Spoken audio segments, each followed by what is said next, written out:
पुढची बातमी बघूया।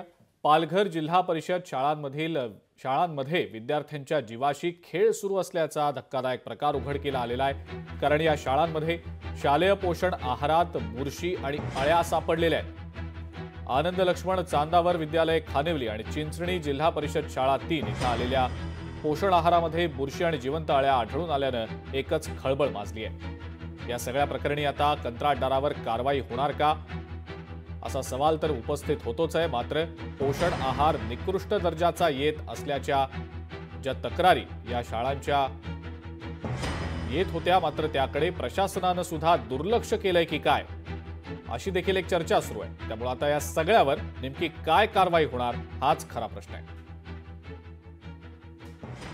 पोषण आहाराच्या मार्फत पुणे शिक्षक संचालनालयाकडून ज्या चिक्क्या आणि जे शालेय पोषण आहार येतो तो अत्यंत निकृष्ट दर्जाचा असतो आणि सदरची बाब ऑक्टोबर महिन्यापासून जिल्हा परिषदेने कळवली सुद्धा आहे।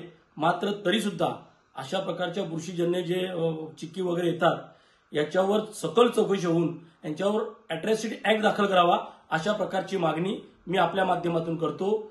आणि आदिवासी मुलांना निकृष्ट दर्जाचे जे अन्न दिलं जातं त्याबाबत सुद्धा सरकार दरबारी मी आजच पत्र लिहिणार आहे आणि कडकातली कडक कारवाई अशा प्रकारची कारवाई करण्यात यावी अशा प्रकारची पुन्हा एकदा मी मागणी करतो। लोकशाही मराठी ऐका, पहा, जागरूक रहा।